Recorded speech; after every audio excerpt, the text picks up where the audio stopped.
Thanks to Wessels, Dan and Jill Burke, Pizza Man, Greg and Donna Addis, and finally, Windsor Pub and Hangar 18, Justin McCorder. Hi guys, Jill Burke here, owner of Wessels. We want to wish the T-Town basketball teams the best of luck this winter season. Come on into Wessels and try out our cold deli sandwiches and the hot items that we have for lunch. We want to thank everyone for their wonderful support and go Shoes! Hi, I'm Greg Addis, owner of Pizza Man. I would like to wish the best of luck to the area basketball teams this season.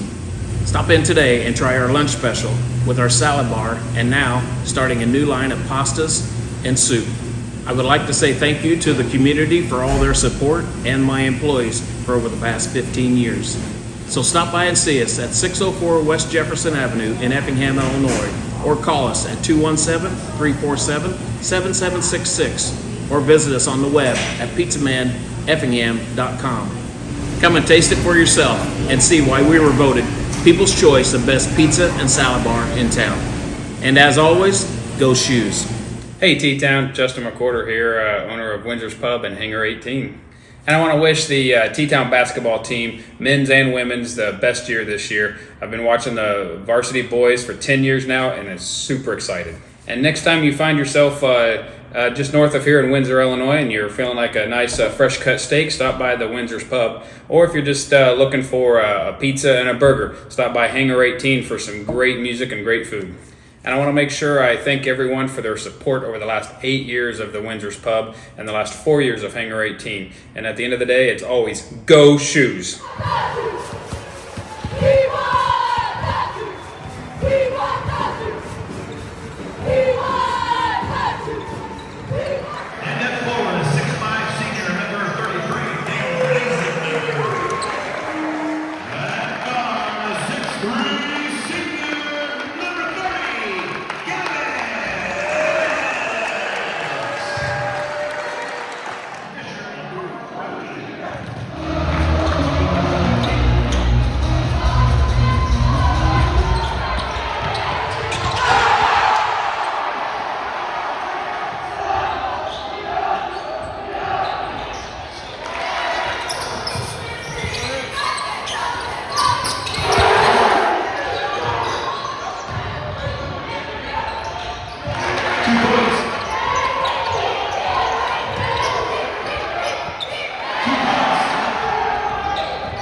that's a really, really good team that we played, and they're just going to keep getting better and better. We just talked about keeping our composure, controlling the things that we can control. I really thought that we could get some really good looks offensively, and I thought we had some great looks, and we did not shoot the ball very well. And that was my biggest takeaway. I told my assistants, we didn't shoot very well, and we still beat a really good team. And that was kind of the question with this team, is if offense wasn't going well, how are we going to respond? We got in our feelings a little bit during that game, but we obviously got some things to work on. But I'm really proud of them. Like that's a really good team that we just beat on our home floor, and we still got a lot of room to improve. So Rebounding was a huge key tonight. yeah, and that's always for us, but especially against them.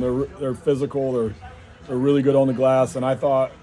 Our guys had us for 58%, which was what we're striving for, 58 or better, and especially down late. We were the rebounds. Rebound. That's about. I had you up 29-24. Yeah. I had it unofficially. So that was something we had to do against this group, and we got a lot of great offensive rebounds for kick threes that just didn't go. We had a chance to really blow this wide open, and we didn't. And credit to them, they kept battling, and we kind of got timid and didn't really want the ball at times, was let him get back in the game. That's who he is. He's not afraid of a moment. Jake he just plays.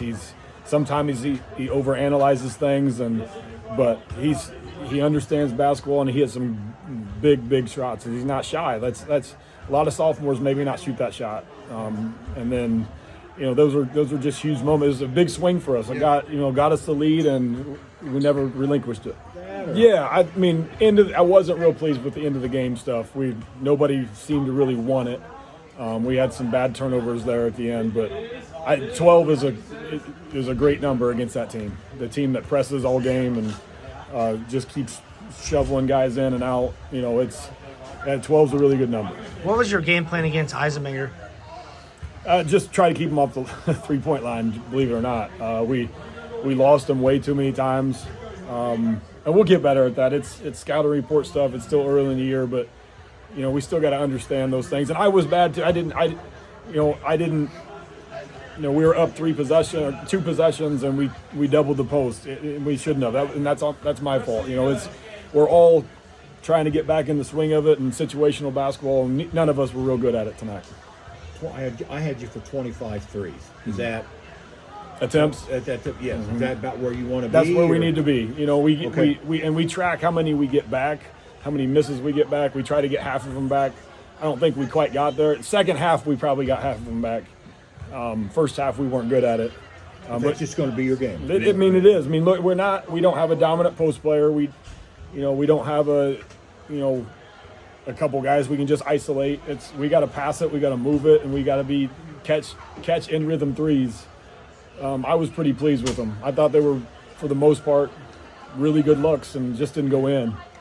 Boy, didn't know Jason could jump that high. That's a good way to start the game. That's something that they've just been doing on their own. That is not planned. LT, they've done it 3 times so far this year off the tip. LT's good at getting the tip, and you don't expect Jason to get a run out like that. Like, you don't expect the other team's big to but I was just expecting a layup, and because he tweaked his ankle, when was this? Wednesday. And he didn't even practice Thursday. He was limited on Friday. So I was definitely not expecting that. Of course, this is what you guys do with your schedule. Schedule quality teams, but really nice win. You got to challenge yourself. It's just the nature of it. You got to challenge yourself. You can't be afraid to lose games, as long as you're continuing to do it right and getting better. There's value in playing really good teams, even if you lose, because you learn about yourself. We learned a lot about ourselves Saturday night against Lawrenceville. There's plenty of value in challenging yourself and playing teams who might be a little more athletic than you or things like that. This is a great game in our schedule, especially early in the year. There was a shot at us to late, but the shot clock wasn't. Yeah. Because I'm sitting up there thinking, oh gosh, we don't need that. At this time, then gotta shoot. Yeah, it changes. Yeah, It changes the end of the fourth quarter at time. Yeah, You can't just stand out there and hold. That's what I like about it. Like, it gives you a fighting chance no matter what, and it makes you, on the offensive end, you still got to execute stuff. You just can't stand out there and run around and make them play chase. You got to do stuff. I felt like it could have been up and down a little more, but they controlled that a little bit with their press. We didn't get enough stops to be able to run out, and then, you know, it's just you kind of forget to run whenever you do have opportunities, and I think we kind of fell into that. I wanted it to be more up and down the floor, but we could never get quite where we wanted to. But I told them they've only had 3 practices. They've had a total of 120 minutes of practice so far. They're going to be really, really good come the end of the year.